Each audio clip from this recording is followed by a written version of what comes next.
요즘에 하는 드라마 중에 킹더랜드라는 드라마가 있습니다. 아십니까?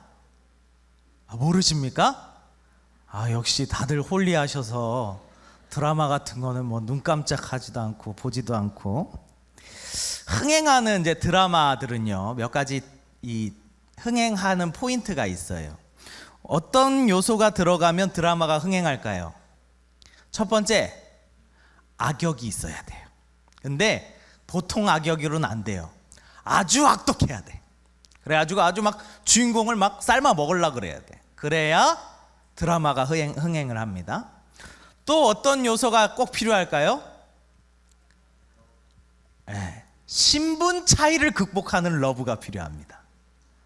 재벌이 일반 회사원을 사랑한다거나. 그런데 중요한 건 자기가 사랑하는지 몰라야 돼요. 자기가 사랑하는지 모르는데 어느 날 이게 사랑이라는 감정인가? 막 그래가지고 갑자기 좋아지는 뭐 그런 요소들이 들어가요. 꼭 신분. 그래서 사실 우리가 이루지 못하는 것을 드라마 작가들이 드라마로 쓰는 것 같아요. 재벌 자녀들과 결혼하는 그런 것. 그런데 또 어떤 요소가 있어야 됩니까? 이러한 신분차로 인해서 생기는 그 여러 가지 환란들을 이 주인공이 잘 극복하고 둘이 해피엔딩으로 딱 끝나야 참 드라마 재밌다, 우리가 이렇게 얘기합니다. 그런데 드라마가 더 재밌기 위해서 여기에서 꼭 필요한 것이 하나가 더 있는데, 그것은 뭐냐면 바로 배신자입니다. 배신자. 꼭 주인공의 친구예요. 그런데 주인공이 좋아하는 그 남자를 자기도 좋아해. 그래서 중간에서 이간질을 합니다. 말도 막 바꿔서 이야기도 하고. 그래서 막 사건이 꼬이고 막 그래요. 그렇게 꼬일수록 더 흥미진진합니다. 그래서 이 배신하는 사람의 역할이 꼭 들어가야 드라마가 더 재밌더라라는 것을 보게 됐어요. 그래서 그런 배신하는 사람이 드라마 가운데서 존재할 때는 우리가 재밌게 보는데, 만약에 그 배신하는 사람이 내 주변에 있다, 그러면 인생이 참 고달파집니다. 이 배신하는 사람은요, 가까운 사람이 배신할수록 더 아픕니다. 가까운 사람이. 세상에 많은 감정들이 있고 세상에 많은 그러한 일들이 있지만 누군가로부터 배신을 당하는 일이 사실 마음의 상처가 제일 커요. 그래서 이 배신을 당하는 사람은요, 꼭 보면 가까운 사람에게, 정말 자기가 철석같이 믿었던 사람에게 배신을 당해요. 근데 그것이 당연한 것이, 배신이라는 말은 사실 가까운 사람에게만 쓰는 단어입니다. 날 잘 알지도 못하고 가끔 몇 번 본 사람이 내게 해코지한다? 그거를 배신이라고 하지 않아요. 배신은 정말 가까운 사람이 내 뒤통수를 칠 때, 내 등에 칼을 꽂을 때 가장 아프기도 하고, 그러한 사람들을 배신자라고 불러요. 제가 왜 이런 배신에 대해서 이야기를 하냐면, 우리 부모님들이 잘 들었으면 좋겠어요. 우리 자녀들이 하나님 앞에 섰어요. 그런데 구원받지 못할 자녀로 만약에 서게 됐을 때에 누구에게 가장 큰 배신감을 느낄까요? 우리 자녀들이 심판대에 섰는데 구원받지 못할 백성으로 심판받았어요. 그러면 그 자녀들 마음 가운데 누구에게 제일 배신감을 느낄까요? 저는 아마 부모일 거라고 생각합니다. 부모. 자신이 구원받지 못한 것에 대하여 가장 큰 배신감을 누구에게 느낄까? 바로 부모입니다. 아마 자녀들이 하나님 앞에서 그럴 거예요. 내가 속았구나. 물론 사단 마귀에게 속기도 해요. 그러나 누구에게 속은 거예요? 부모에게 속은 걸 수 있다라는 거예요. 부모에게. 그 속은 것이 부모에게 속은 거라면 그 자녀의 마음이 얼마나 괴롭겠습니까? 그런 예화가 있잖아요. 어떤 한 아이가 학교에서 공책을 몰래 친구 거를 훔쳐서 집에 가져왔어요. 그랬더니 그 부모님이 그 엄마가 칭찬하는 거예요. 아유, 이 아이가, 우리 자녀가 어렸을 때부터 자기 거를 챙길 줄 아네. 그런데 이 아이가 나중에는 보자기를 훔쳐서 집에 왔어요. 그랬더니 또 부모가 칭찬하는 거예요. 수년이 흐릅니다. 이 아이는 어떠한 아이로 자라게 됩니까? 더 귀한 것, 더 고가의 것을 훔쳐다가 어머니께 드리는 자가 되는 거예요. 그런데 이 아이가 누구 거를 훔치다가 사람을 죽이고, 누구 집에 몰래 들어가서 사람을 죽이고 그의 물건을 싹 빼앗고는 부모에게 드립니다. 그런데 붙잡혔어요. 그래서 재판관 앞에 섰습니다. 그리고 그의 마땅한 형벌을 받기 시작합니다. 재판을 받습니다. 그 장성한 아들이 재판관에게 이야기합니다. 내 어머니 귀에 한마디만 할 수 있게 해주세요. 그러고는 어머니 귀에 가서 어머니 귀를 물어뜯어버립니다. 어머니 귀를 물어뜯어요. 그러니까 엄마가 소리를 빡 지르면서 이게 뭐하는 짓이야 그랬더니 이 아들이 하는 이야기가 무엇입니까? 내가 처음 공책을 훔쳐올 때에 나를 두들겨 패서라도 혼냈으면 내가 지금 이 사형당하는 자리에 있지 않지 않습니까? 왜 그때 나를 칭찬하셨어요? 라고 하는 거예요. 무엇입니까? 우리는요, 자녀들의 인격을 형성하고 그 삶에 가장 큰 영향을 끼치는 사람이 누구입니까? 부모입니다. 부모가 그 아이의 인격을 형성할 때, 그리고 삶에 가장 큰 영향력을 끼치는 게 바로 부모예요. 그런데 부모가 이 자녀를 자라나게 하는데 잘못된 기준을 세워준다. 그러면 그 아이가 장차 어떠한 아이로 자라나겠습니까? 세상의 가치관을 아이들 머릿속에 집어넣습니다. 세상의 가치관으로 살아가도록 가르칩니다. 세상의 가치관을 따라 살아가는 부모의 모습을 그들에게 보여줍니다. 그래서 세상 아이들이 되는 거예요. 교회는 다니는데 세상 사람이에요. 그래서 그런 말이 있어요. 잘못된 부모는 있어도 잘못된 아이는 없다라는 말이에요. 실제로 그런 아이들의 행동을 교정하는 그런 프로그램들 많이 하잖아요. 그러면 그분들의 솔루션을 항상 보면 누구를 향한 솔루션이에요? 아이들을 향한 솔루션입니까? 아니에요. 부모들의 행동을 교정하니까 아이가 변해요. 이해되십니까? 부모의 그러한 태도, 행동, 말투, 그들의 모습을 바꾸니까 자녀가 변화되더라 이 말이에요. 이것이 믿음 안에서도 똑같습니다. 부모가 무엇을 더 중요하게 여기느냐, 무엇을 더 중요하게 여기며 살아가느냐, 자녀들이 이것을 보고 자라납니다. 이것을 보고 살아가는 거예요. 그 자녀들은요, 그 부모의 기준에 충족하기 위하여 살아갑니다. 어릴 때는 부모의 기쁨이 되려고 무단히 애를 씁니다. 그러니 그 부모가 어떤 가치관을 가지고 있느냐에 따라서 그 자녀들의 가치관도 형성된다 이 말이에요. 목사님 이런 건 저희 가르친 적이 없어요. 아니요, 삶을 통해서 가르쳤다 이 말이에요. 세상의 기준으로 오로지 살아가는 그 부모의 모습을 자녀에게 가르쳤다 이 말이에요. 그러니 자녀가 세상 사람이 되는 겁니다. 우리는 자녀들에게 무엇을 심어주고 있습니까? 어떤 것을 가르쳐주고 있습니까? 어떤 아이들은 어렸을 때부터 학원에 열심히 다니고 공부를 열심히 하고 부모의 기쁨이 됩니다. 아주 공부를 잘해서 여러 가지 대회도 나아가고 입상도 하고 전국적으로 또 이름도 알려지고, 이게 부모한테 막 큰 기쁨이 되는 거예요. 와, 우리 자식이 너무 잘하네. 그러니까 자녀의 꿈을 좀 더 펼쳐줘야겠다 그러고는 그 모든 짐을 싸들고 서울로 올라갑니다. 서울에서 좋은 학원과 좋은 대학을 보내면서 이 아이가 점점 성공하는 위치로 올라서게 됩니다. 이 부부는 주말 부부까지 하면서 자신을 희생하고, 한 명은 저 먼 데서 돈을 보내서 돈을 벌어가면서 이 자녀들을 그렇게 가르치고 성공시키려고 노력합니다. 그러니 이 자녀가 학교를 다니는 동안에 점점 교회에 대하여 흥미를 잃어갑니다. 교회를 빠지기 시작하고 꼭 이런 얘기를 합니다. 자녀 공부 때문에 어쩔 수 없었어요. 자녀 학원 때문에 어쩔 수 없었어요.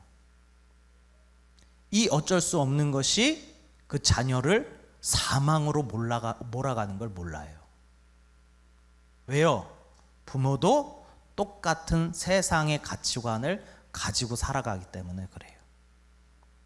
결국 그 아이는 주님을 멀리하고 세상 가운데 살아갑니다. 제가 신방 다니면 얼마나 많은지 몰라요. 여러분, 정말 많습니다. 예전에는 열심히 다녔대요. 예전에는 학생회 회장도 하고 청년 회장도 했대요. 근데 지금은 안 나가요. 뭘 심겨준 겁니까, 우리가 도대체? 무엇을 심겨준 겁니까? 그분의 탄식, 하나님의 탄식은 이겁니다. 그들이, 그 부모가, 그 자녀가 그동안 그렇게 수고하고 애쓴 것의 결과가 무엇입니까? 결국 주님을 떠나는 일이었다라는 거예요. 이것이 성공입니까? 이것이 축복된 자녀입니까? 모르겠어요. 세상에 돈은 많을지 모르겠죠. 성공했을지 모르겠어요. 바빠요. 유능합니다. 여러 곳에서 불러준대요. 근데 주님은 안 믿어요.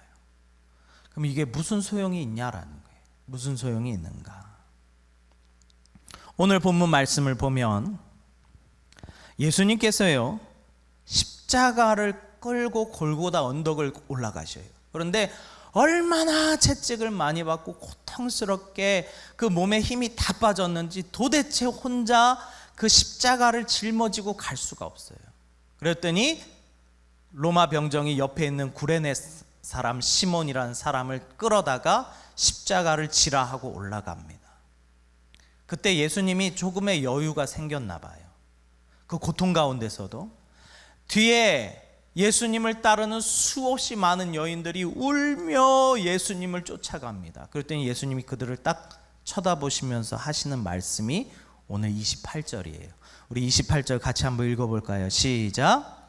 예수께서 돌이켜 그들을 향하여 이르시되 예루살렘의 딸들아, 나를 위하여 울지 말고 너희와 너희 자녀를 위하여 울라. 너희의 자녀를 위하여 울어라. 예수님께서 지금 죽으러 가시잖아요. 여유가 없어요. 채찍질 당하고 온몸에 피가 질질 흘리고 있는 그 상황에서 그 여인들을 보면서 하시는 말씀이 딱 이거예요. 나를 위해서 울지 말고 너의 자녀들을 위해서 울어라. 너의 자녀들을 위해서 울어라. 그 고통당하시는 중에서도 주님께서 꼭 하시고 싶었던 이야기가 이건 거예요. 나를 위해서 울지 마. 너희의 자녀들을 위해서 울어라. 이렇게 말씀하고 계신 거예요. 부모로서 자녀에게 해줄 수 있는 가장 큰 축복은 자녀들이 예수를 믿게 하는 것인 줄 믿습니다. 예수님의 길을 따르게 하는 것인 줄 믿습니다. 성경에도 또 우리가 알고 있는 많은 위대한 인물들 뒤에는요, 하나님께서 귀하게 쓰셨던 인물들 뒤에는 부모의 기도가 있었다라는 것을 우리는 기억해야 됩니다. 디모데가 사도 바울의 후임으로서, 또 사도 바울의 그 맡은 바 그 일을 돕는 자로서 귀하게 쓰인 것은 그가 어렸을 때부터 부모로부터 물려받은 믿음의 유산이 있었기 때문에 그래요. 믿음의 유산, 신앙교육을 그가 받았습니다. 우리는 기억해야 됩니다. 먼저 자식을 사랑하는 부모님이 정말 자녀를 위해서 무엇을 해야 되는가? 우리가 때로는 자녀를 세상의 가치, 성공해야 돼, 잘해야 돼, 돈 많이 벌어야 돼, 좋은 집에서 살아야 돼, 결혼 잘해야 돼, 자녀들 교육 잘해야 돼, 오로지 세상에 잘 되는 것만 가르치고 있다면 그 자녀들이 부모를 떠나는 것은, 그 하나님을 떠나는 것은 마땅한 일이다라는 거예요. 마땅한 일이다. 교육이라는 것은, 신앙이라는 것은 우리가 입으로 하는 것이 아닙니다. 우리의 삶을 통하여 자녀들에게 가르치는 것입니다. 그러기에 우리가 우리 자신을 돌아봐야 돼요. 오늘 우리 자녀들을 놓고 우리가 기도하러 모이지 않았습니까? 그러면 기도만 하면 됩니까? 말씀만 들려주면 됩니까? 아니요.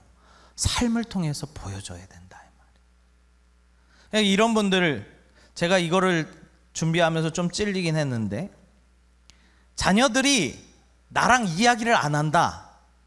그러면 이거 한번 점검해 보셔야 돼. 자녀들이 나한테 말을 왜 안 할까요? 그 부모가 자녀를 인격적으로 대하지 않기 때문에 그래. 저도 이제 현진이가 있는데 저랑 똑같이 생긴 애 있습니다. 얼마나 까부는지 몰라요. 그러면 말로 한 번, 두 번 안 하다가 계속 깐죽대면 버럭 화를 내요. 그러면은 현진이 입이 확 다물어져 버려요.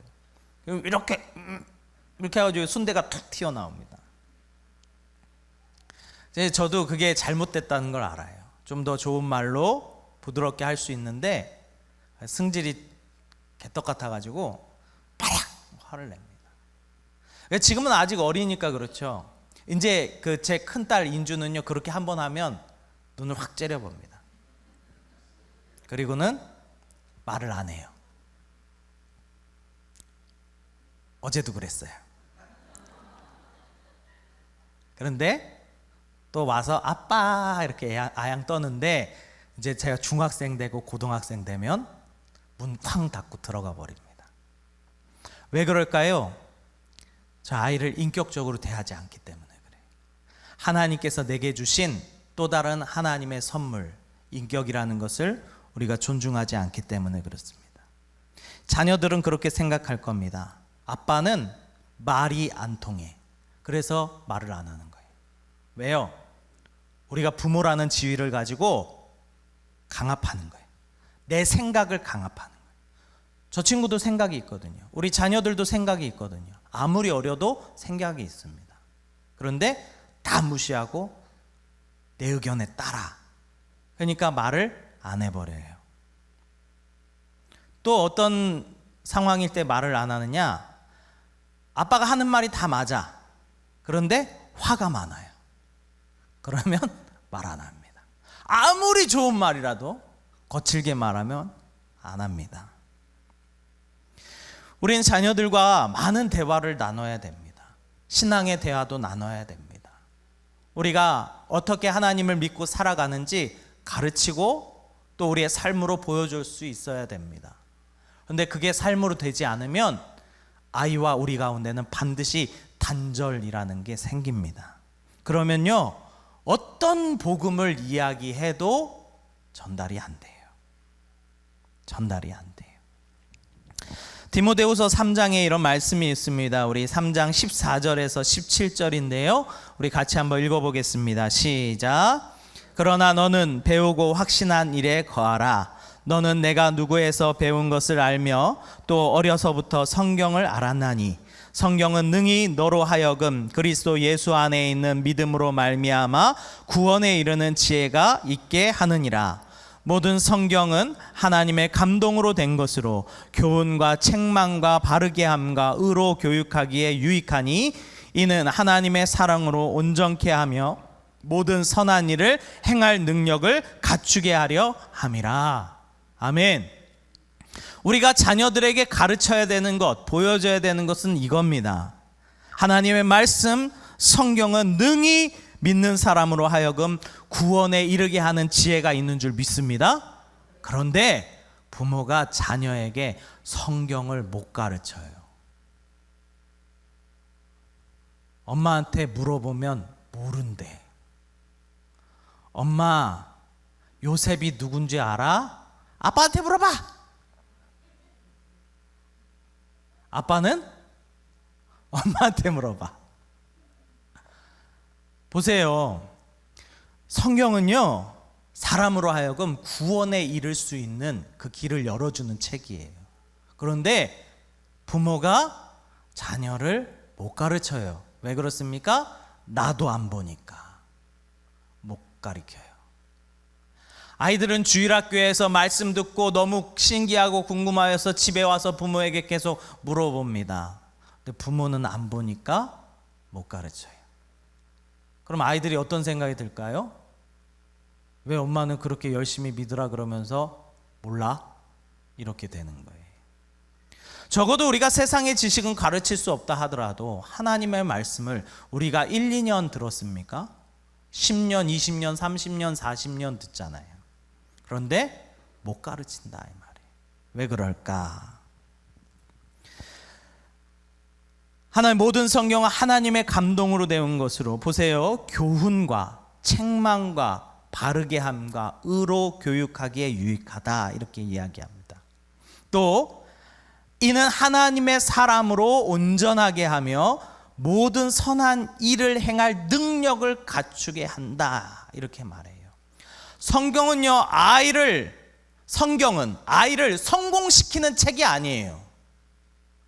아이를 잘 되게 하게 만드는 책이 아니에요. 오늘 뭐라고 말합니까?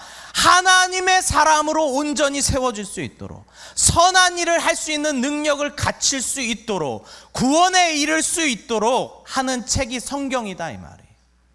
우리가 세상의 문제집과 세상의 책들은 자녀들에게 그렇게 풀어라, 그렇게 배워라, 공부해라 라고 하지만 성경에 대해서는 그렇게 말씀 안 하시잖아요. 성경에 대해서는 어떻게 합니까? 교회 가서 잘 배워. 그리고 믿어. 이렇게 이야기합니다. 그러면 엄마도 잘 모르는 하나님, 자녀도 안 봐요. 우리가 잘못 쓰고 있는 말들이 있습니다. 누군가 어떤 인생길이 안 풀리거나 그 길이 잘 안 되면 이런 소리를 합니다. 예수 믿으면 성공하는 거야. 예수 믿으면 다 해결돼. 너가 예수를 안 믿어서 그래. 이거 맞는 말입니까? 잘 생각해 보세요. 이게 맞는 말입니까? 일이 안 돼도 예수를 믿어야 되는 거예요. 할렐루야. 성공을 못해도 예수를 믿어야 되는 거예요. 예수를 믿어서 성공을 하는 게 아니라 그 아이가 이 세상 가운데서 망한 자가 된다 할지라도 예수를 믿어야 되는 거예요. 아파도 예수를 믿어야 되는 거예요.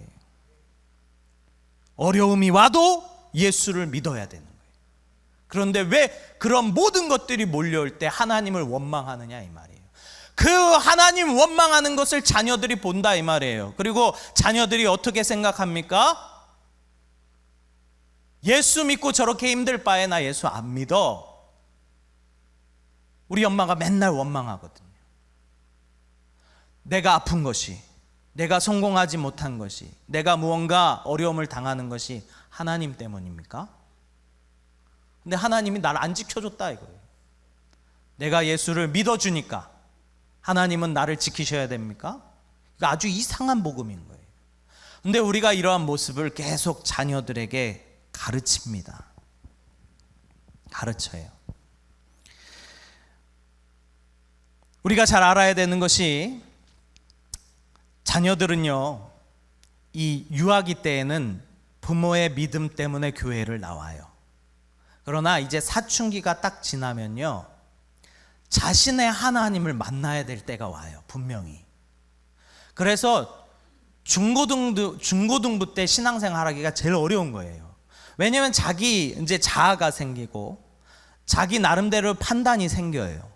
그러면 그 전까지는 부모님의 믿음에 이끌려서 교회에 나왔는데 이제 그 시기쯤 되면 이제 나의 하나님을 만나야 되는 때인 거예요.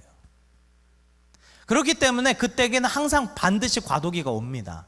나의 하나님을 만나야 될 그때에. 그때 누가 제일 중요합니까? 그 삶을 보여주는 부모가 중요하다 이 말이에요. 우리 중등부, 고등부 부모님들 잘 들으셔야 돼요. 그 아이들이요, 교회 나가기 싫어하고 믿음이 없어 보이는 거 그 시기에 당연한 거예요. 당연한 건데 그 가장 어려운 시기 때 그 자녀들이 누구를 보냐면 하나님을 믿는 부모를 봐요. 내 부모님도 오로지 세상 가치관에 살면서 공부해라. 공부하다가 교회 못 나가면 어쩔 수 없지. 너가 수능 공부하면서 교회 못 나가면 어쩔 수 없지. 그것이 그 아이를 사망의 길로 모는 것인 줄 아십니까? 우리가 이것을 주의해야 되는 줄 믿습니다. 우리 자녀들에게 믿음을 잘 가르쳐야 됩니다. 그리고 삶으로 보여줘야 됩니다. 그래서 주님께서 그 죽음을 앞두고도 이 따라오는 여인들에게 그렇게 얘기한 거예요. 예루살렘의 딸들아, 나를 위하여 울지 말고 너희와 너희 자녀를 위해서 울어라. 오늘도 이 시간 자녀를 위해서 울 수 있는 부모가 되기를 간절히 소망합니다. 성경 말씀은 가장 확실하게 이야기합니다. 잠언서 22장 6절에 보면 마땅히 행할 길을 아이에게 가르치라. 그리하면 늙어도 그것을 떠나지 아니하리라. 할렐루야. 오늘 말씀이 우리 성도님들의 마음에 새겨지기를 간절히 소망합니다. 이제 마지막 때가 됐어요. 얼마나 이 세상이 험한지 모르겠습니다. 심지어 살인 선고포고를 하고 칼을 들고 도로를 활보하는 사람들이 생겨났어요. 물론 정신이 온전하지 못한 사람도 있다곤 하지만 그런 험악한 세대에 얼마나 지금 이 시대에 아이들에게 마약이 퍼지고 있는 줄 아십니까? 아이들이 그러한 범죄 가운데서 헤매고 있는 시대가 왔어요. 오늘 말씀에 보면 이렇게 이야기합니다. 29절에 보면 보라, 날이 이르면 사람들이 말하기를 잉태하지 못하는 이와 해산하지 못한 배와 먹이지 못한 젖이 복이 있다 하리라. 무슨 말입니까? 세대가 얼마나 험악한지, 야, 너네 자식 안 난 것이 참 다행이다, 이럴 시대가 온다라는 거예요. 너가 자녀가 없는 게 진짜 복되다. 왜요? 세상이 너무 악해서. 이 시대에 사람들이 뭐라고 말합니까? 얼마나 고통스러운지. 산들아 나를 덮어라, 내 위에 무너져라. 작은 산들아 나에 대하여 우리를 덮으라, 이렇게 말한다는 거예요. 그래서 23장 31절에 보면 이렇게 말씀합니다. 푸른 나무에도 이같이 하거든 마른 나무에는 어떻게 되리요. 아직 믿음이 있을 때에, 아직 복음이 꽃 피울 때에도 이러한데, 이제 복음의 씨가 다 말라버리고 교회들마다 다 문을 닫고 믿음의 세대가 다 사라질 때는 얼마나 큰 환란이 우리 자녀들에게 오겠느냐라고 말씀하시는 거예요. 저는 감히 상상하건대 지금 아이들이 마지막 세대가 아닌가 생각합니다. 믿음의 마지막 세대. 엄청 줄고 있습니다.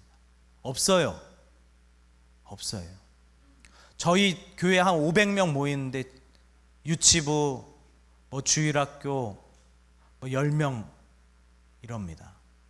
중등부, 고등부 20명 이럽니다. 이제 딱 10년, 20년만 지나면 교회가 절반으로 줄어드는 거예요. 또 그 자녀들이 올라올 때 다 교회에 정착합니까? 몇몇은 다 떠납니다. 그러기에 정말 우리가 이 시대에 해야 되는 것은 자녀를 위하여 울어야 되는 줄 믿습니다. 우리 자녀가 믿음으로 바로 설 수 있도록, 정말로 하나님께서 끝까지 붙들어 주시는 자녀가 될 수 있도록 세상의 가치관이 아니라 성경의 가치관을 심어주고 가르치고 본이 되고 보여줄 수 있는 그 모습이 우리에게 있기를 주님의 이름으로 축원합니다. 아멘.